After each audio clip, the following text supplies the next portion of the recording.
birds that we monitor are wearing a transmitter that gives off a radio frequency signal, and so at the moment I'm tracking one of our chicks on transmitter, and you can hear that beeping, which is just gives us an idea of roughly where the bird is in terms of a direction. As we move the aerial away from where the bird is, it gets a lot weaker, and then you move it towards it and it gets stronger. So as we get closer, that signal gets stronger too.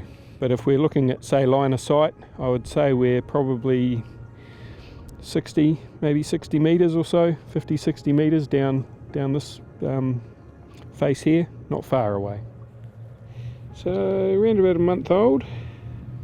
I think when we first caught him outside the burrow, he was around about 270 grams. They hatch with the yolk sac inside their belly, which gives them a bit of food for the first couple of weeks of their life.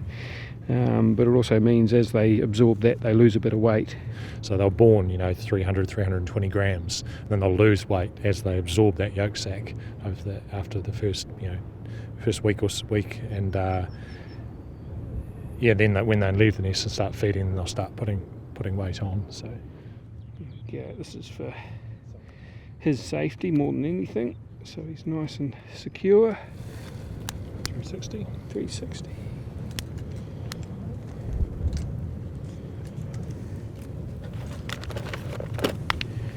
And we'll just get a bill length now. It's 43 millimetres, so just measuring the bill. So these little guys, as they grow, their bills grow quite quickly as well.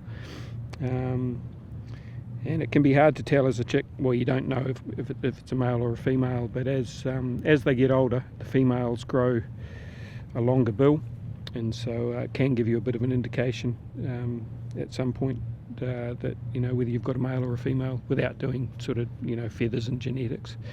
And it also gives us a marker in terms of the bird's progress. It's still growing. It's along with its weight. So yeah, when we talk about checking the condition of a bird, there's a couple of markers we're concerned about, and one of those is the spine. And you can feel along the ridge of the spine, if you can notice that it's quite pronounced. There's obviously not a lot of flesh around it, not a lot of muscle or fat, so it might be not in the best condition. But then also around the ribs, if you can imagine a little washboard of your ribs if you're a bit skinny, which for a chick at this stage isn't surprising really either, because they're transitioning out of their, once they've hatched, they absorb the yolk, and now they're learning to feed and fend for themselves. This guy will hopefully get to around about 1.2 kilograms in about 6 months, roughly 6 to 8 months, which at that stage they're big enough then to defend themselves fairly well against stoats, which is their main predator out here at the moment. So that's that'll be the key for this little guy, is getting through to that weight for a start. After they reach that, we'll remove the transmitter and then just let them do their thing. Early on, from what we've done so far with our few chicks that we have monitored, it's giving us a fairly good indication that things are working.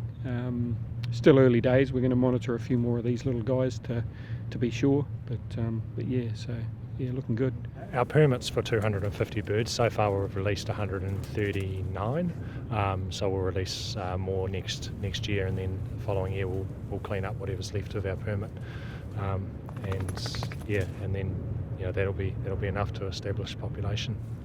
For me, where Wellington has got to with the bird life that's now around the city, the likes of kaka and karearea, tiaki and things that people are seeing, for my kids and the other kids in the community and at Makara Model School growing up, it's kind of the new normal for them, and it still amazes me to see kaka flying around, but and now for Kiwi to become that new normal as well is just remarkable.